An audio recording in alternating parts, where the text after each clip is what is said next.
Gospel of Luke, chapter 21, verses 5 to 19. According to Luke, chapter 21, verses 5 to 19. It says, some of the disciples were talking about the temple, how beautiful it looked with its fine stones and the gift offered to God. Jesus said, all this you see, the time will come when not a single stone here will be left in its places. Everyone will be thrown down. Teacher, he asked, when will this be? And what will happen in order to show that the time has come for it to take place? Jesus said, what sound? Don't be fooled. Many men claim to speak for me will come and say, I am he. And the time has come, but don't follow them. Don't be afraid when you hear wars and revolutions. Such things must happen first, but they do not mean that the end is near. He went to say, countries will fight each other, kingdoms will attack one another, there will be a terrible earthquakes, famines, and floods. Everywhere there will be strange and terrifying things coming from the sky. Before all these things take place, however, you will be arrested and persecuted. You will be handed over to be tried in synagogue and to be put in prison. You will be brought before kings and rulers for my sake. This will be your chance to tell good news. Make up your minds ahead of time not to worry about how you will defend yourselves.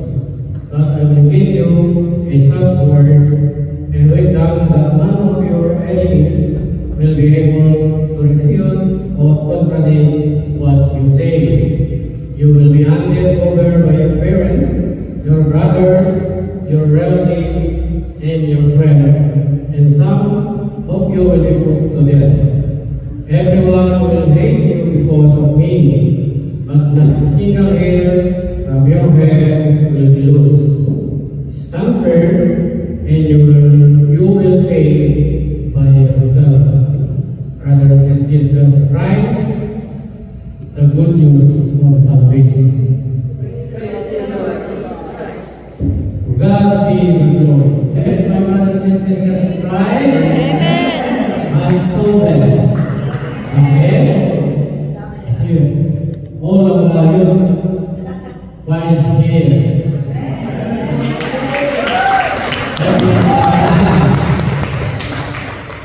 Ang podium bago.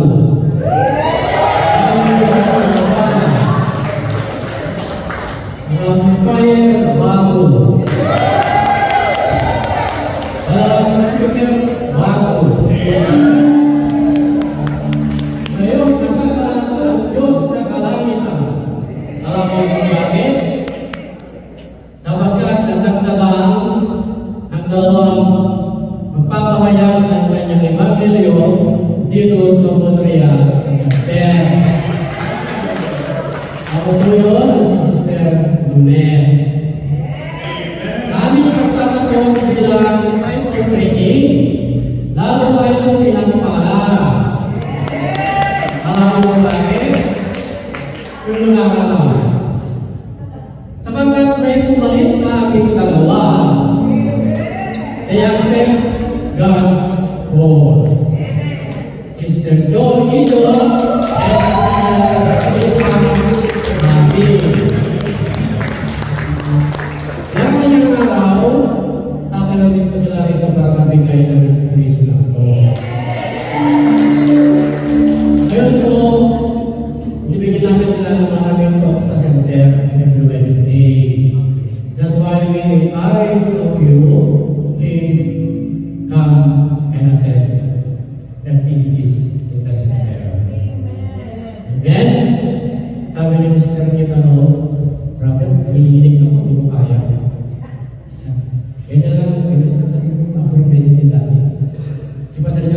nililito sa mo, sa akin. Lahat tayo nililiyos. Pero kung walang Espiritu ang tinawag natin, mawawala yan. Amen? Ayun ba yung kakala? Now let's join the youth by singing, "This is the day that the Lord has made."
Ganyan ang buhay natin.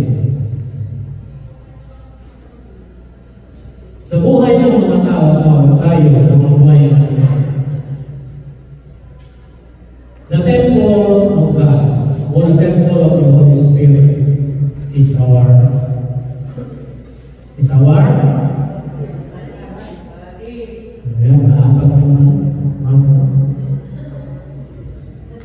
our body, the human body, is the temple of the Holy Spirit. Si Holy Spirit po ay nakita dito sa mundo. Hindi po ang ating Panginoon Kristo. The third persona. Amen? Kaya tayo, kapag kay Kristo, huwag tayo mag-focus kung ano ang palamuti sa labas ng kakapaluti. Wala akong saya-saya. Minsan, nakakita ko ng isang tao, ang dami niyang dito. Siguro mapansin nyo na sa buhay, ang anniversary, si brother. Pero, there is a way, maggamit tayo ng mga pamahalin, hindi na kailangan ang buhay natin. Pag tayo ay nawala, mag-iiwan tayo ng pagmamayan ng pamilya natin. Kaya nga, pag marami kang malahas, every time you go, attend parties, different jewelry. Mayaman kayo. Ano ba?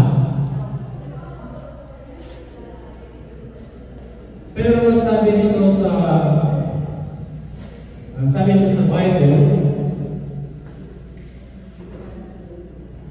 in 1 Samuel, chapter 16, verse 7, people look at outward appearance, but the Lord looks at the heart.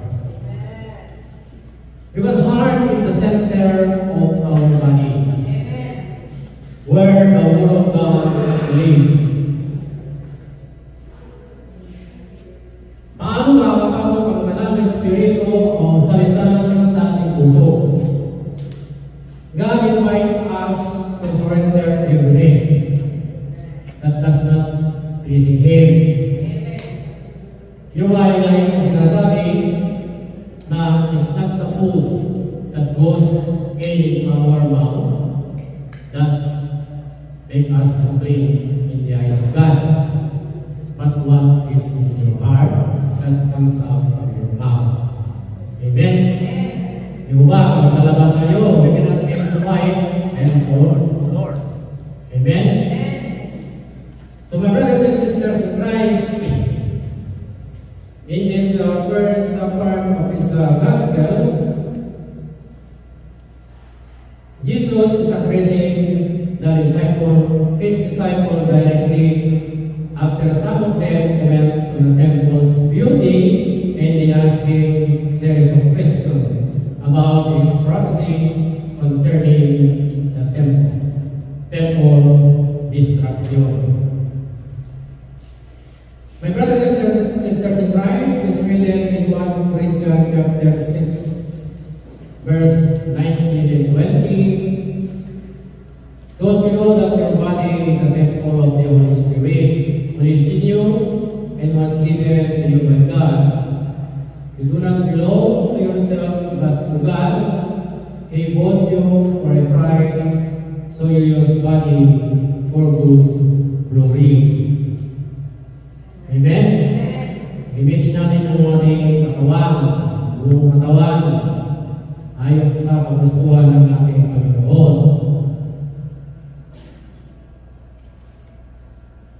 As a believer, body is the sacred place where the Holy Spirit lives, and therefore we should be treated with respect and care. Yan po ang sabi ng Panginoon sa atin. Kaya sabihin mo sa katabi mo, kapatid, huwag kang kumain na pinagbabawal. Amen? Kasi tayo, may nararamdaman tayo, may bawal na masarap kinakain. Tapos pag nagkasakit, sinong nilalapitan natin? Ano yan, nasal sa Panginoon. Sabi ng Panginoon sa atin, sige lang, kain ka lang. Kain ka lang. Alam niyo kung bakit? Diyan tayo natutulong manalangin at lumapit sa Diyos sa pamamagitan ng ating panalangin. Amen?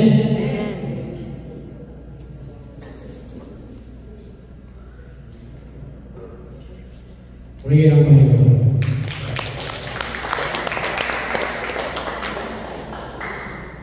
In this verse 5, my brothers and sisters, you can read in verse reading today on verse 1. Says, the Lord Almighty says, the day is coming when more proud and evil people will burn like straw, and on that day will burn up, and there will be nothing left of them. Katulad sa templo, diba? Pagdating ng araw, guguho lahat yun. Parang tayo po.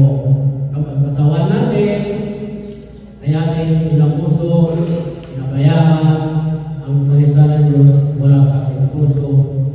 Pag tayo'y buhay pa at tumating ang ating Panginoon Jesucristo, sa tingin niyo ba, iligtas tayo?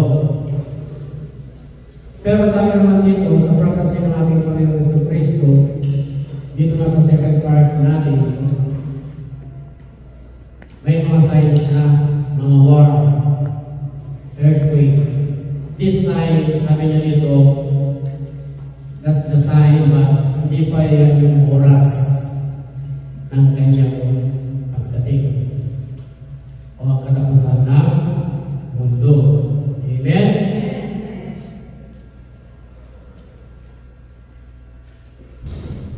In verses, this is the part 2, verses 7 to 19.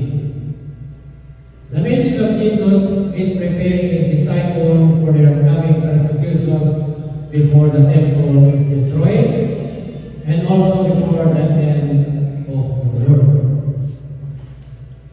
My brothers and sisters in Christ, the context of this gospel is about trust. We need to trust in the Lord. Believe what God commands us to do. And faith brings us salvation. So my brothers and sisters in Christ, the title of my talk today is Be the Best Version of Ourselves. Ulit nga, be the best version of ourselves. Mananakot tayo Purihin mo na ng Panginoon.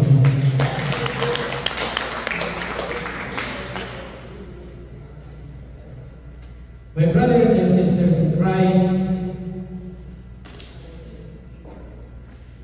in verse 7, teacher, they ask, when will this be? And what will happen in order to show that the time has for it to take place? Then Jesus answered. Jesus gives warning about false prophet, wars, insurrections, natural disasters, and persecution. This is also the warning of God to us. Amen? Maging alerto tayo. Kaya, sabihin mo sa katabi mo, kapatid, huwag kang maniniwala sa mga chismis. Ang sinasabi ng chismis dito, in verse 8, Jesus said, watch out, don't be fooled. Many men claiming to speak for me will come and say, I am he. And the time has come, but don't follow them. So there will be a lot of fake prophet. Nasasabihin nila, kami ang propeta ng Isaya. Ang sabi dito, don't follow them. Huwag po tayong maligaw. In these two verses, my brothers and sisters in Christ, verse 7 and 8, Jesus gave a prophetic warning to his disciples. In this present time, who are his disciples? It is us, my brothers and sisters in Christ. We are disciples of Christ. Jesus also gave us a prophetic warning. babala po yan sa ating Panginoon. Kaya nga, huwag tayong maniwala sa chismis. Kung magandang balita yung chismis, yun ang paniwala natin kung ang salita ng Diyos. Amen? My brothers and sisters in Christ, in this gospel, we can see the 3 points here.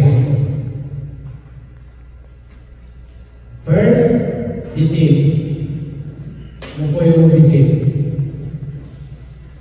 Ang Tagalog. Okay? Ano na lang tayo? Ang Tagalog?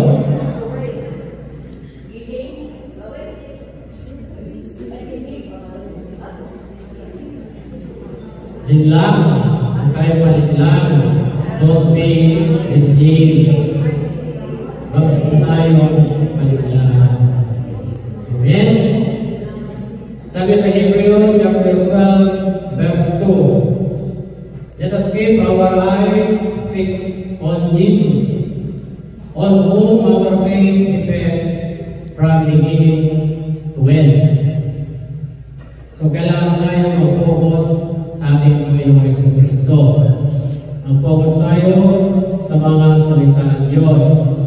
When we go to church, we need to focus while the praise and in the sermon. Huwag po tayo mag-focus sa katabi namin ng mga nagkasuot. Sabi lang din dito ng kapatid. Huwag po tayo mag-focus na doon. Amen? Before I continue, I have a sad story. Ano naman kayo mag-isip? Ano yung tulog? Meron pong tatlo mga kaibigan, lalaki. They are best friends forever. They born in the same place, in a small town, we call it Barrio. Until they grew up, they went to school, elementary, they were on the same school. In high school, the same. In college, same school, but different courses. Every time they have a semestral break, they go to their hometown. And in the middle of the farm, there is this small ibahan where they stay there, doing their assignment during their young time. So one time, nagpapasyon sila and they decided to have some little picnic on the farm where the ibahan is. While they are walking, they saw a small jar. So, nagulat sila. Kasi, they always passing there, but that time they saw a jar. And then they opened it. One of them opened it. And then there is a smoke coming out. Oh, it's a genie. So the genie comes out. So, sabi niya, salamat sa inyong tatlo. At nakalaya ako. So, you have each of you has a wish that I will grant. The first one, his wish, oh, I want to go to Canada. It's my dream to be in Canada. The genie said, granted. Nawala yung isa. So, she's Canada. And then she asked, how about you? Oh, it's my dream to go to Japan. So, wish granted. Nawala. So, when he's from Japan. And the last one, the genius asked him, how about you, what is your wish? He never say anything. She walked out. Because genie, he cannot return to his kingdom if only to waste are granted. He needs one more. Kaya sinusundan niya marami. Sinusundan niya. Tapos one time, he was lungkot, naiwan, Sabi niya, Jesus na pahal. Sabi niya, please give me your ways so I can come back to my kingdom. Okay, I give you my ways. My ways is, I want the two, but here, your ways is granted. Sabi niya, your ways niya, pabalikin yung dalawa. O di bumalik. So, thank you. Thank you. And now I can go back to my kingdom. Do you see the message here? The three words of message on this story. First, their love. Because they were in one place and they grew up saved. So the love is there. Second, ano po yung second? Unity. Meron silang magkakaisa. Hindi sila nag-aaway-away. Hindi sila nag-iingitan. Hindi sila nag-iingitan. And the third is peace. May kapayapaan silang tatlo. Dapat ganoon po tayo dito sa gawain ng Yahweh El Shaddai. Amen? Amen.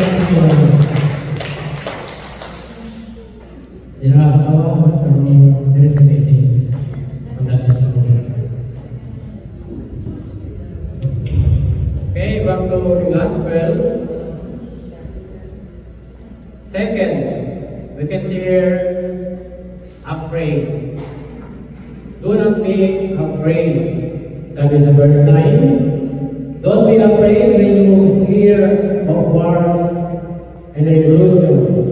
Such things must happen first, but they do not mean the day is near. My brothers and sisters in Christ, in Matthew chapter 28 verse 20, and teach them to obey everything in my commandment, and I will be with you always to the end of the age. Ang Banal na Espiritu mga ko kay Kristo ay lagi-lagi natin kasama. So don't be afraid if we encounter problems, persecutions. Amen? Aside from the Holy Spirit, who is with us?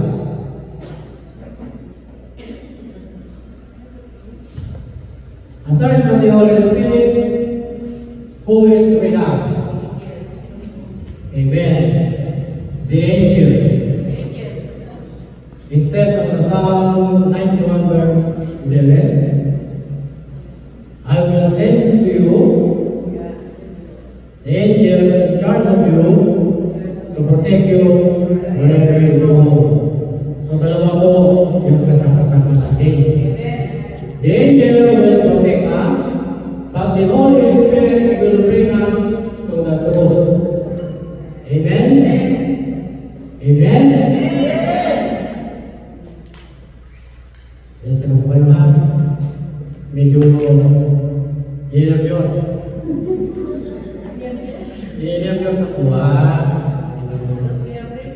Ninervyos sa kuha. Sa yung bagay, ang dami natin. Parang hindi yun Sunday. Alam na, yung aking time. So third verb, stand firm. Verse 19, stand firm and you will save yourself.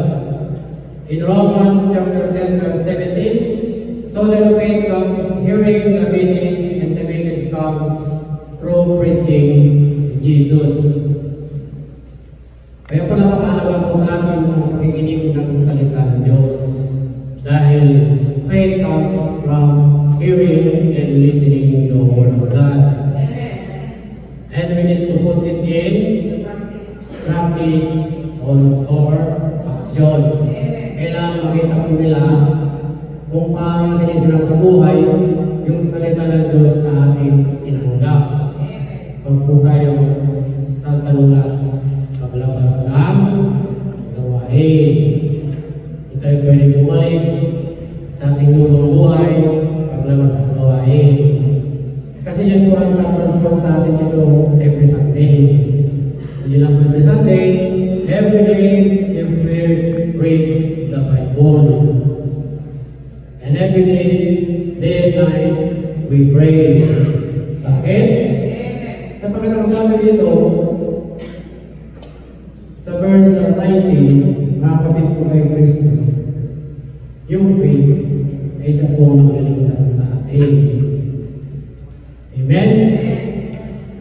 The faith is to save ourselves, body and spirit.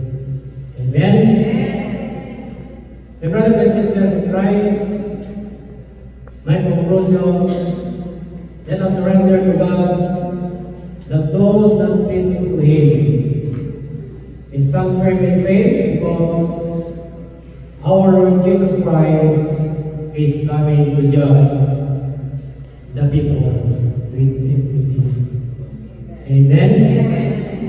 So, let us stand, my brothers and sisters in Christ, and join the youth choir.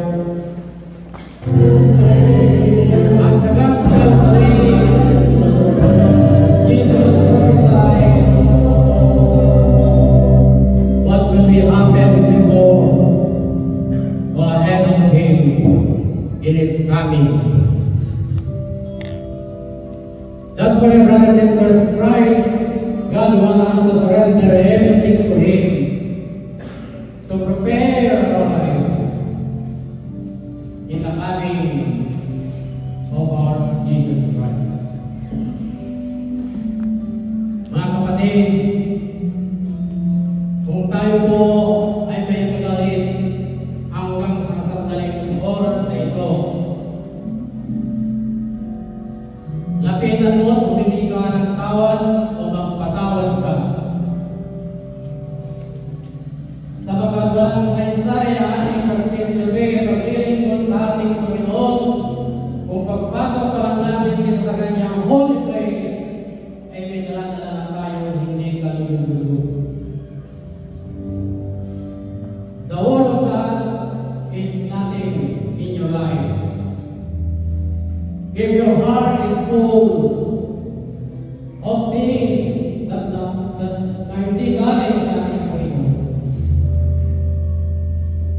hindi pa huli, mga kapatid, sapagkat minunto, hindi natin alam kung kailan darating ang ating Panginoon.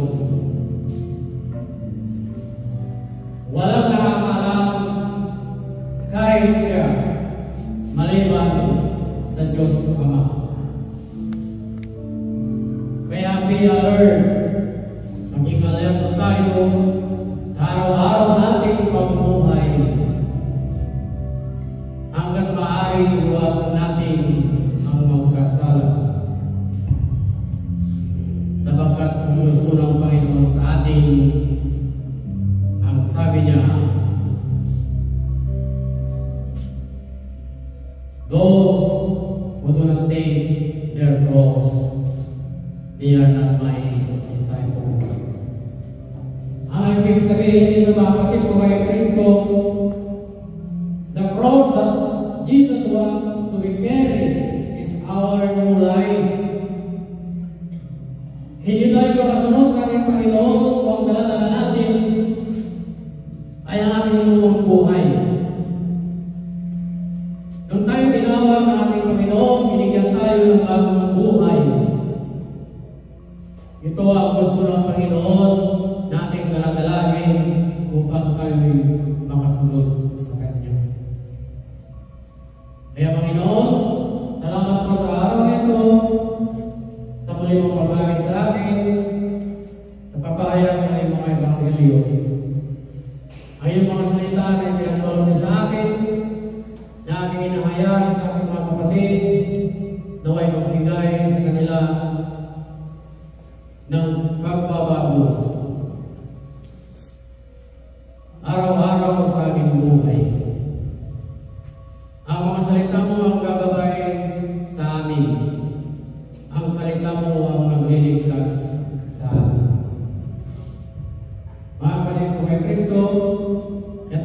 have our prayer request.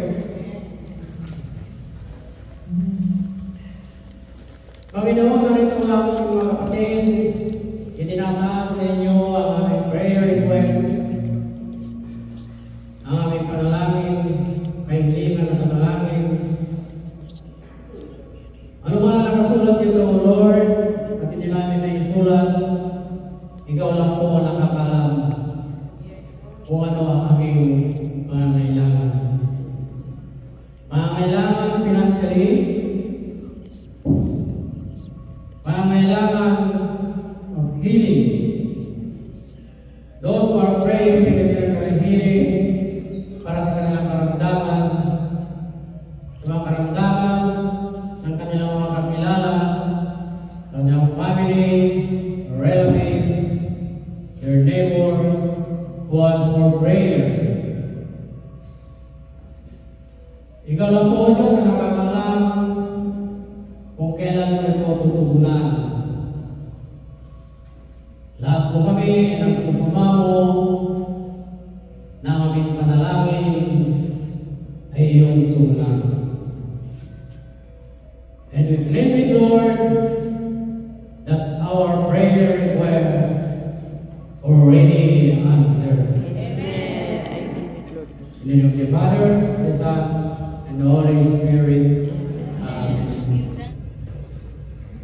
My dear brothers and sisters, let us open our Bible.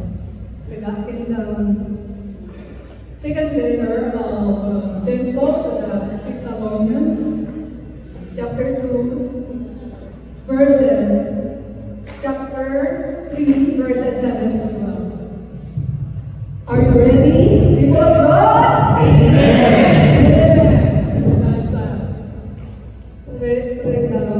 Readings, the single reading for today.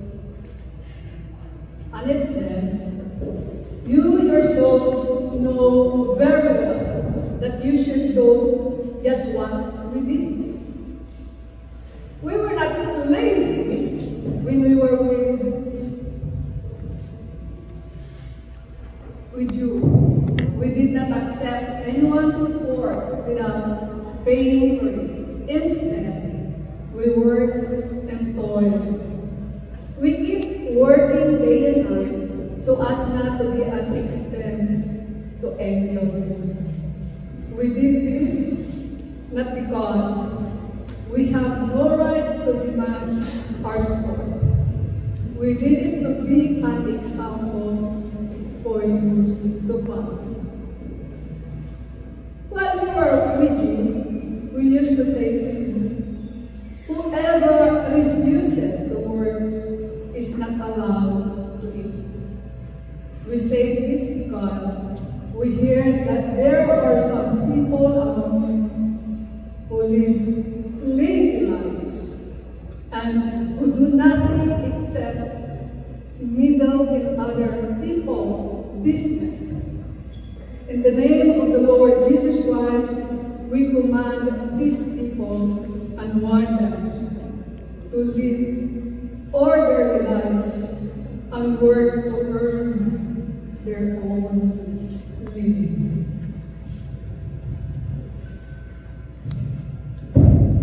The word of the Lord. Thanks be to God. Mga kapatid ko kay Kristo, let us sit down. Tunay na po na lahat ng tinawag ng Diyos ay kanyang ipinagpapala. Lahat ng tungkol sa kanyang panahon ay na kanyang pagpapala. Amen? So the title of what we're going to learn today, are you ready to receive all the blessings that comes from the Lord? Amen. Amen. So when we say blessings, ano ang unang pagpasok sa ating isipan? What comes in our mind when we heard about blessings? Oh, wala ka sa sagot. Okay. When we heard about the word blessings, what comes first in our mind? Blessings. Usually, people or humankind, when we heard about blessings, we always think about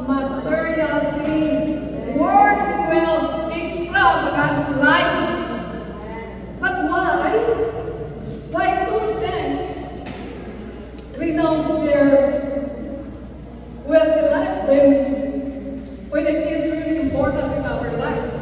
Yes, it is, but it is just a secondary blessing. One blessing that God wanted us to have is His spiritual blessings. Look at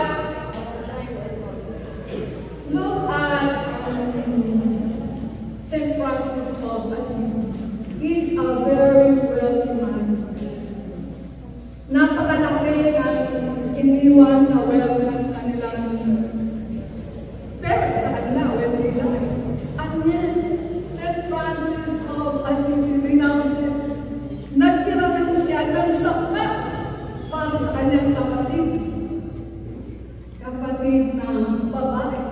And the other things, he gave it to the poor, to his relatives, to his friends, and nothing for himself. Another one is St. Thomas of Aquino, or St. Thomas Aquinas. No? His mother, the Duchess, wanted him to be the abbot of Monte Carlo. And then, St. Thomas Aquinas, yung pinili niya, no? Maging Dominican monk. Hindi niya hinagad maging abot kasi when he got up, hindi na masyadong mataarapin siya in a religious way. And then, doon na siya kaagad. Magiging isa siya nagkapagpala ng uncle niya. And yet, he wanted to do it the hard way. No? Kailangan niya, gusto niya yun, hindi yung madalian. But he wanted to really practice the faith that God has given him. Sabi dito, sa ating nasa, it says there, whoever refuses to work is not allowed to eat. So, tinatawag ko dito sa ating pagbasa ng second is about laziness. And you know, laziness is one of the capital sins, same capital sin. Kung ano ba pasahin, it's not written there laziness, but it is written there it is lack. No? And it is one of the capital sins. So, nice sa ating Panginoon that we should not be slack or lazy in our life. I will really say, lazy, is it only about our physical things that we are doing? Is it about our works? It is all about spiritual laziness. Yun ang tinutukoy sa atin ng ating pagbasa sa araw na ito.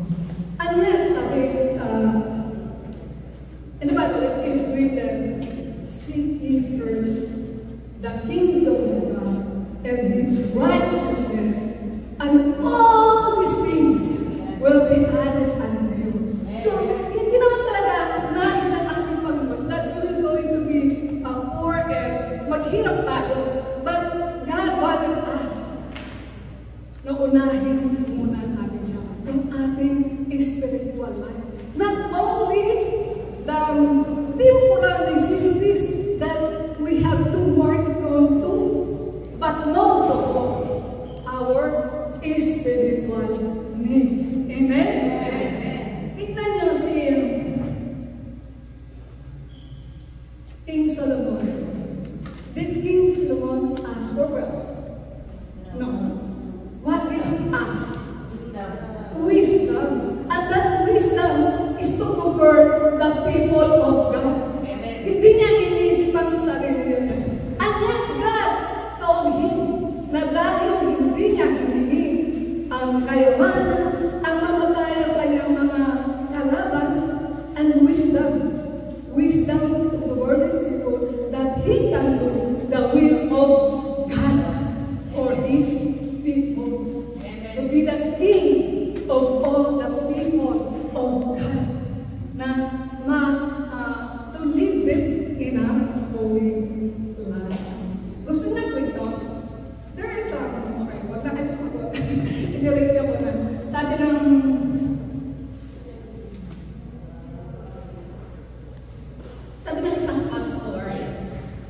ito ay kwento ng isang pastor. The pastor was visited by one of his member of his congregation, that he is in. And pagpasok noong isang member, sabi niya, nagulat siya. Why?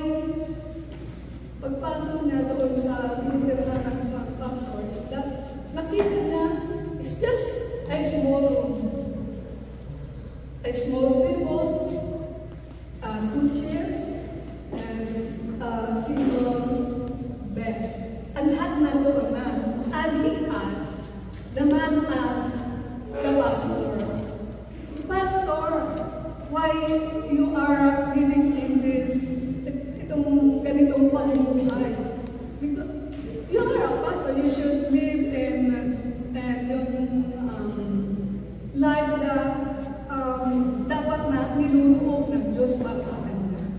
Because he is a pastor, siya dapat ay, it is, ang tawag yung karapatan niya na mamuhay ng hindi ganon. And then he answered,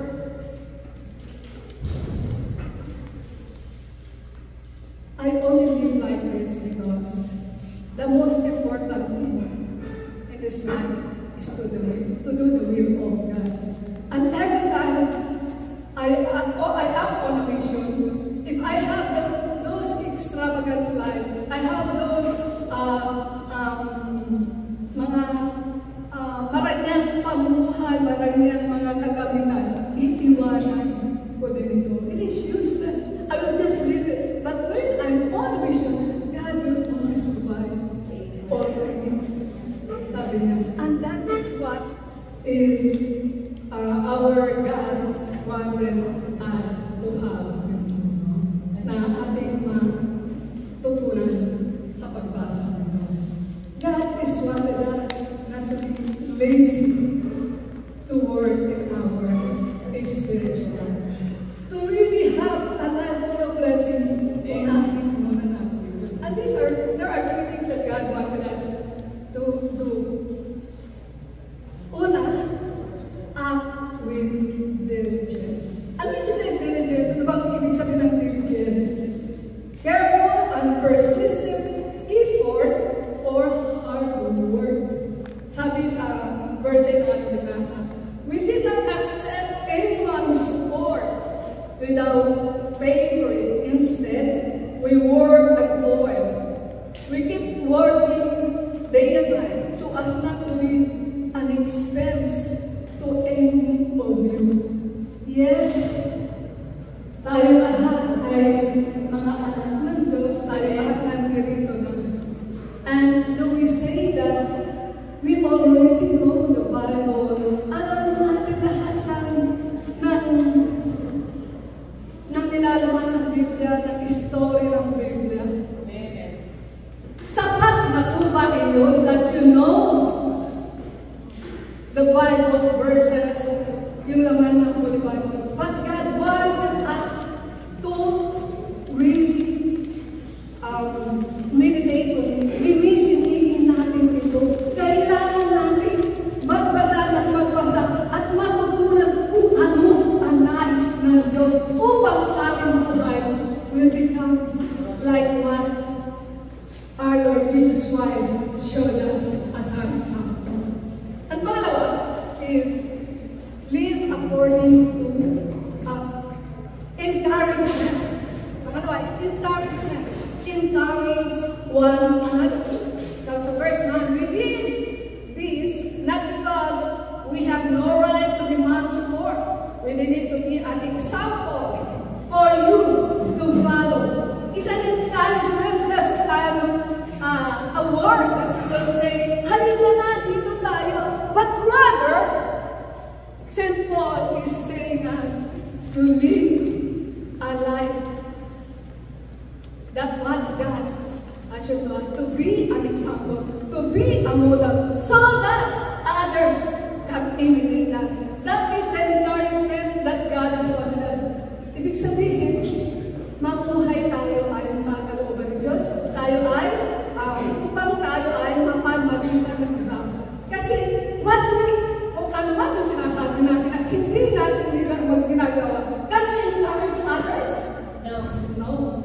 kailangan lahat ng ating natutunan sa ating ito isagawa. So that we can encourage others. And pangatlo is live according to God's will. Live a holy life. Sabi sa verse 12, in the name of the Lord Jesus Christ, we command His people among them to live ordinary lives and work to earn their own living. So, kagaya na sinabi ko na kanina, kailangan natin mamuhay. Naibigay na ito, naipakita na ito ng ating Panginoon Jesus. At all the sense na mga tao naging santo, they live a holy life that God wanted us to live. And siguro sabi niyo ngayon, Sister Lily, napakahirap naman ng sinasabi mo. Yes, it is. Mahirap gawin. But God already given us all the necessary things that we needed. And the power of God is given. The Holy Spirit. He is the one who is going to guide us and teach us in everything that we will going to do. It is just like trabaho. Wala naman madaling trabaho, di ba? May madaling pang trabaho? Wala. Ugay mo na natin ang ating Panginoon.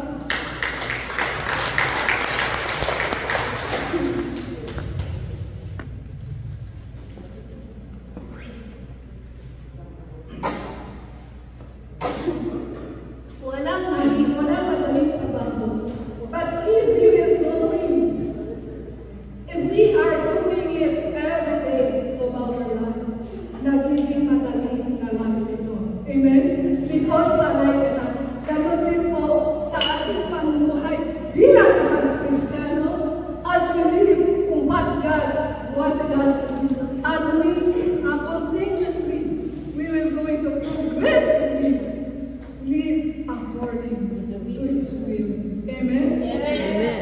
At kagaya ni Solomon, as we do what God has given us. Si Solomon, hindi naman siya kaagad yumaman because he is free.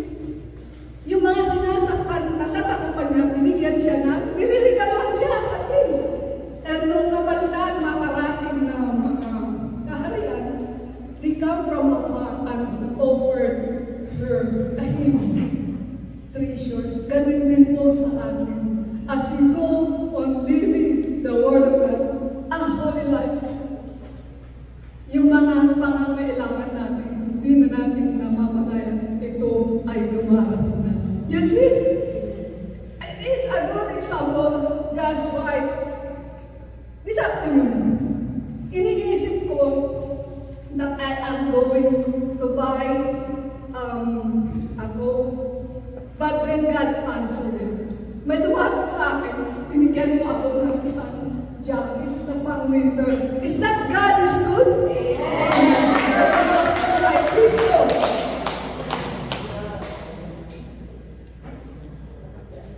Kung tayo mamumuhay at hindi na mamumuhay na tayo sa kalooban ng Diyos, hindi tayo magiging tamad sa pag-aaral, sa pagkilala sa ating Panginoon Jesus.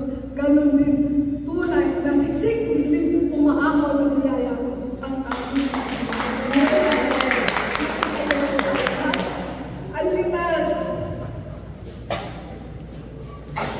let us pray for the intercession of our Lady. Mother Mary. Hail Mary, full of grace, the Lord is with you.